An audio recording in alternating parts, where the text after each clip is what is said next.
he made us gods. It's the freedom. It's what you can do. I mean, you can be good, you can be bad. You can do what you want. It's a little playground. I kind of feel pretty powerful. That was the moment, of course. That's what you are. You're God. And let us soar to new heights. The Magic Carpet gives you a full sense of just freedom. We all love that. We love the idea of just being able to go anywhere and do anything. Peter sensibly tapped right into that. Although he would struggle along the way. He literally was the archetypal sort of struggling artist. His originality paved the way for others.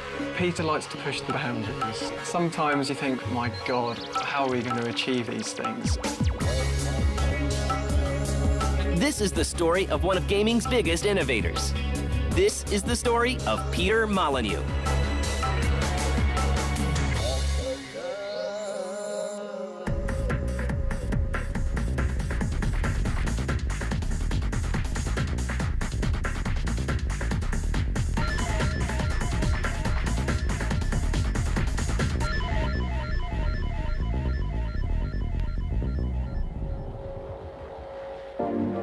Before computers were a blip on the horizon, a young Peter Molyneux learns how to play by his own rules.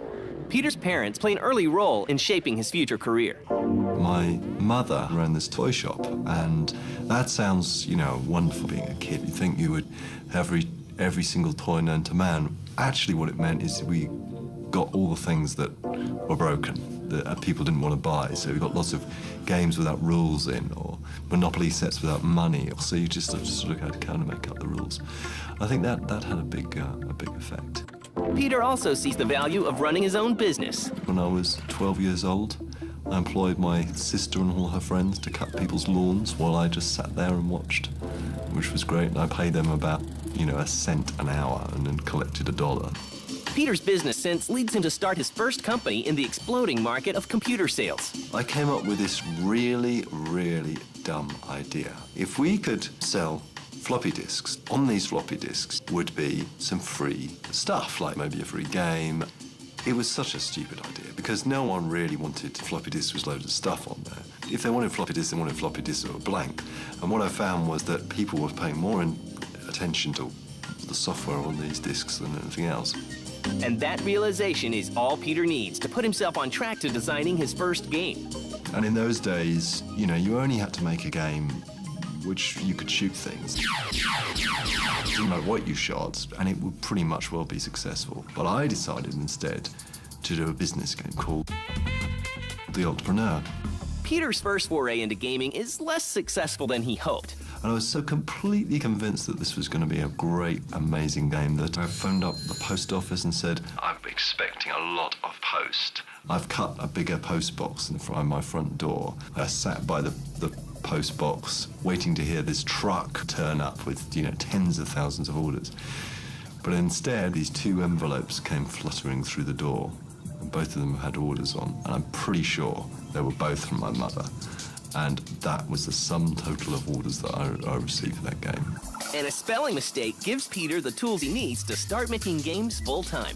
I then started up another company called Taurus, and there was this phone call from this company called Commodore and said, we've heard about your company and we're really impressed with it, and we'd like you to come on over and we'd like to present our machine to you and see what you think of it, because we'd love your product on our machine. I thought, that's just fantastic. They gave me absolutely the red carpet treatment. They took me out to lunch, demoed the machine to us, said, we really want to convince you to put your product on our machine. And then it came to the end of the day, this guy said, just when will your network be available? And it suddenly occurred to me that our company was called Taurus, spelled like the star sign, and there was this other company called Taurus, spelled like the donut. I can still remember it vividly. Going through my head, there was like an angel and a devil on my shoulders, and one saying, go on, you've just got to tell the truth, you can't lie like this. And then this other voice saying, just lie, get the machines, go to the stand space and just sort it out afterwards. Of course, I ended up lying and saying, yeah, we're going to have the network working in a couple of months' time. we then made the step into making games. In 1987, Peter founds a new company to focus on making games and calls it Bullfrog. But making a hit game proves to be difficult. Yeah, I first met Peter when I was about 15 years old. He was really poor, actually. He was really... We were really running out of money. He'd have this sort of the same shirt on every day, and he'd be hunched over his computer with a cigarette hanging out of his mouth, and there'd be cigarette ash all over his computer. We couldn't really afford the rent. He literally was the archetypal sort of struggling artist. He was really just trying to get off the ground, and his business was struggling at the time. This game was slowly coming together. It started off with this landscape. You know, the next thing I thought, well, why don't we put some people on this landscape? So we had these little people moving around. And the next thing I thought was, why don't we have them building their own little houses? And that was fine. Populous was born out of my incompetence as a programmer. This is the absolute truth of it. Because I couldn't work out a routine to automatically flatten the land so that little people could build a big enough house. So I thought, why don't I just get the player to flatten the land? So I had them just build a little land and just wander around the shore, and that gave rise to this thing called exploration that they could explore, and that was because I wasn't smart enough to do the code. We played it, and there was this feeling that, hey, we're just moving the land up and down, and I kind of feel pretty powerful. You know, I can sink people in the water, and I can, you know, chuck them out of the house, and, you know, I feel a bit godly. And then that was the moment. Of course, that's what you are. You're a god.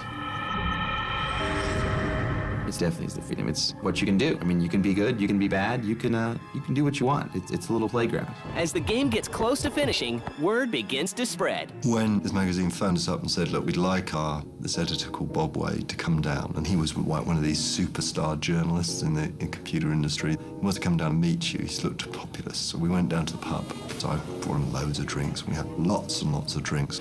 And eventually, after about 10 pints, I plucked up courage and said, what do you think of Populous? And he said, it's the best game I've ever played. Though only one thought went through my mind, he must never play the game again because it'll change his mind. But will the gaming world respond as well to such an unusual title? We got rejected by quite a lot of publishers.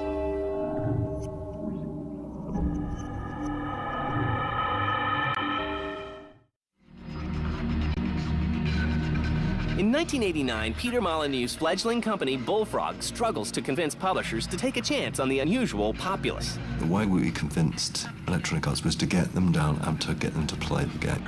And I think they started to see a glimpse of what the game could be. And then eventually they released the game.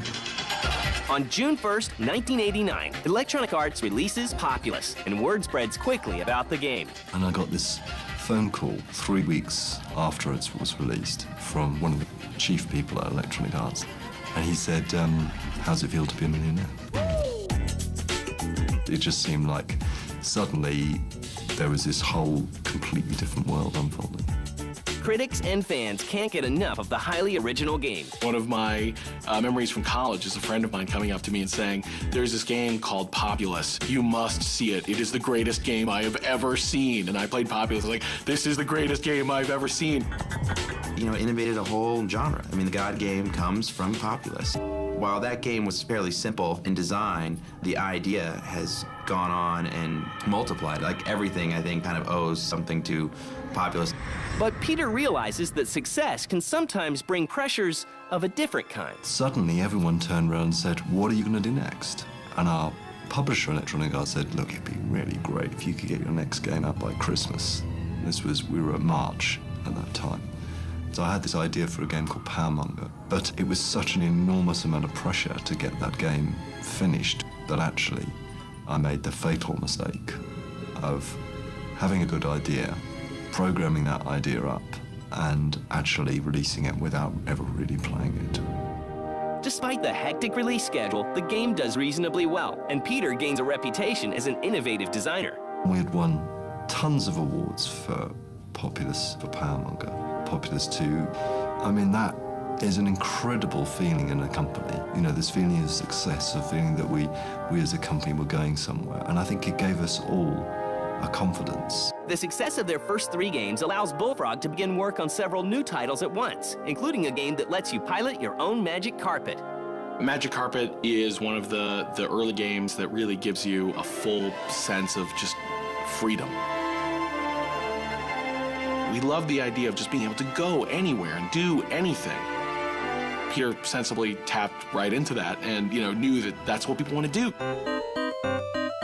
Theme Park. And the sci-fi Syndicate. Syndicate was another really successful game. It was pretty violent.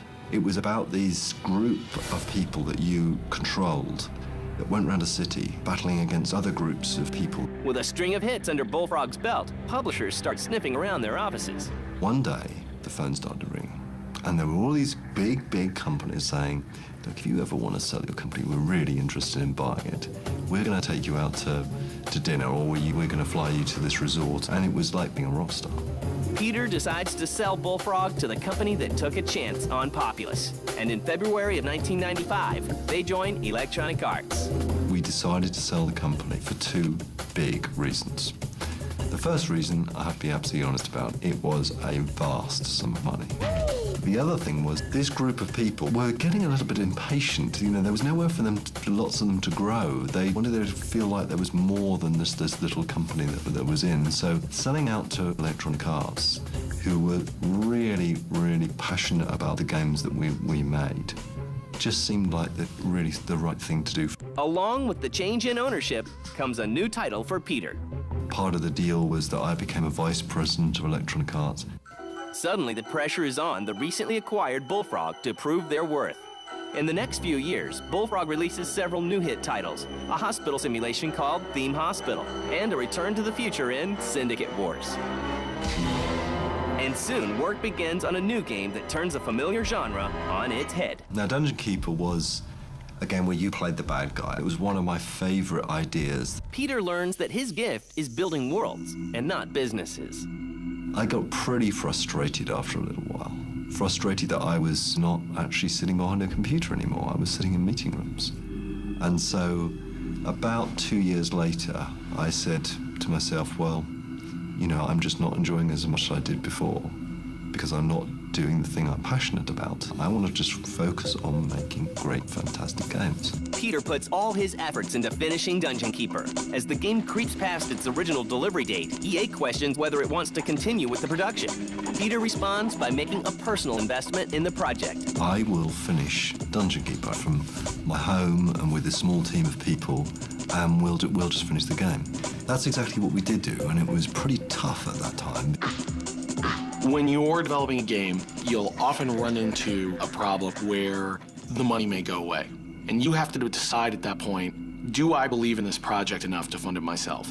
We were locked up in his house for a period of time. And what we do with Dungeon Keeper, we had great fun because we'd play it against each other in the night. Okay, Peter say, it's a design flaw when he lost and changed the game so it was altered around that. Electronic Arts releases Dungeon Keeper on June 26, 1997. And once again, the game is a hit for Bullfrog. You have conquered this realm. Despite Bullfrog's success, Peter decides to hop out on his own. I went to the president of Electronic Arts and I said, look, this is my problem. I'm not doing the job I love. I can either go back to being a designer, which was taking this huge step backwards, or I could leave, set up another company, and publish my games through Electronic Arts. And that is exactly what I did. When you first hear that he's leaving EA, you go like, they're losing, a visionary. But at the same time, I can see why he would want to go back to kind of his roots of having a smaller company. That's the kind of environment he thrives in, where there's a lot more innovation and kind of family, I think, values going on there. With the success of Dungeon Keeper, Peter leaves behind the company he helped create. Once again, the future is uncertain.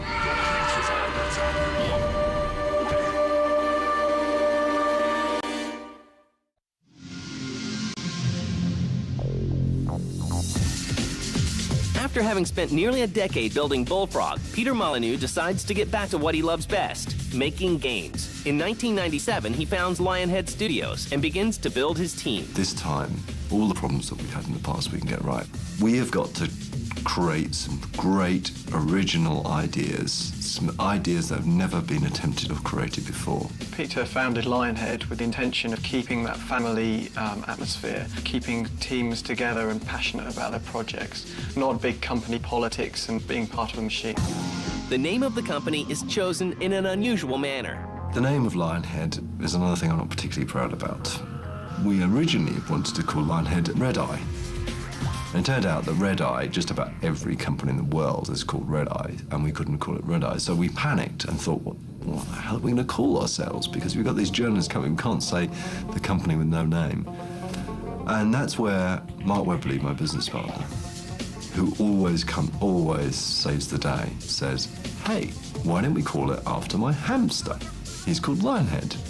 Mark then went to go and check on the hamster, who turned out to be dead, in his cage, stiff with rigor mortis. And we thought, well, we can't change the name now. The journalist is going to be here in 5 minutes. So we are named after a dead hamster. Work begins on Lionhead's first game, one Peter hopes will achieve their lofty goals. The first game, Black and White, was really the foundation stone of what we wanted Lionhead to become. Some amazing technology, working with some incredible people. What Peter has brought to the table in a lot of his games is sort of moral ambiguity. We're your conscience. Good and evil. Yin and yang. Black and white. In the sense that you have an environment where you can do really good things or you can do really bad things. Black and White is obviously the ultimate extension of this. But the unusual nature of the game made it a tough sell once again. I heartily object. That's just malicious.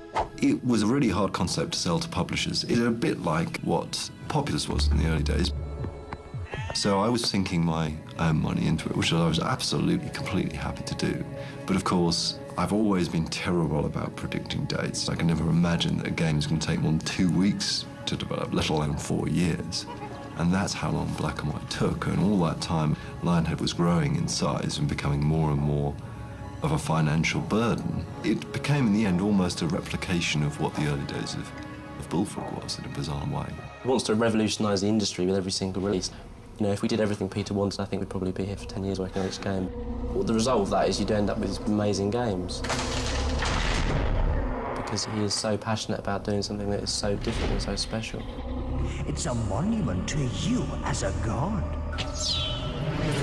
And so eventually we released it, and it was a pretty nerve-wracking time releasing that game. There was a lot behind it, but it was enormously successful.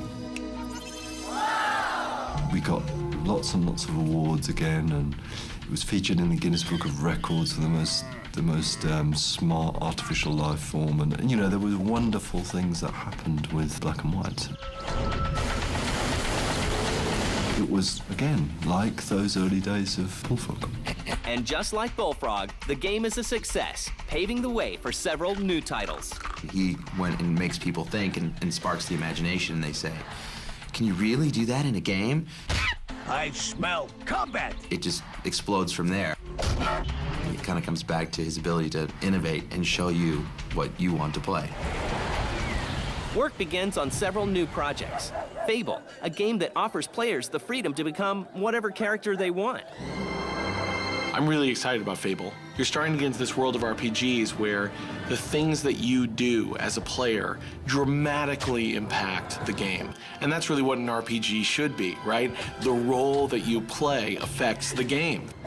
It's very exciting. It's the future. It's right in front of us.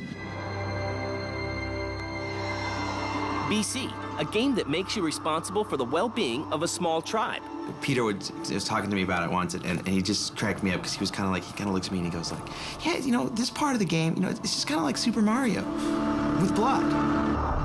BC, you have a tribe, you want to have the tribe grow, which is by getting them food, shelter, all the kind of classic Neanderthal things you need to do to live. And the movies. A game that allows you to take on the role of a movie mogul and guide a studio into the big time. But no matter what games he works on, Peter Molyneux helps the player realize that the choices we make have consequences, both good and bad. What a lot of Peter's games have done is just to say, well, you're whoever you want to be. Here's the playground, here's the sandbox, make of it what you will. I asked him once what made him stand out, He once told me that people, when they have an idea, have a little voice in their head saying maybe it's not a good idea, maybe it's not, maybe this isn't the best thing to do. But he doesn't have that voice, so what he'll do is he'll think of something and he'll just hang on to it and he'll just evangelise that idea. And I think Peter likes to push the boundaries. Sometimes you think, my God, how are we going to achieve these things? But he has that kind of vision that's sort of above and beyond where we are today. Ladies and gentlemen, Peter Molyneux. In March of 2004, the Academy of Interactive Arts and Sciences gives Peter their Lifetime Achievement Award. The guy has taken games and done things that we just never really expected. Sometimes it's like, oh, that's a cool idea. Lightning strike once. But, you know, will it happen again? And he always seems to do it over and over again. You know, he's an innovator. Computer games are completely my life, and I just would be a road sweeper without them, definitely. Thank you very much indeed. You know the bizarre thing? I'm more ashamed of the mistakes that I've made than proud of the achievements. Because some of the games that I've been involved with have been close to being really good, but not quite great.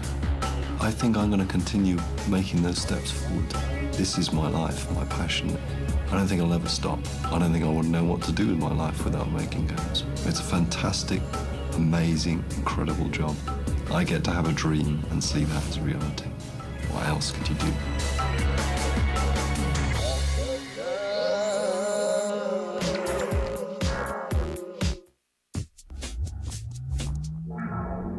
The hottest gear.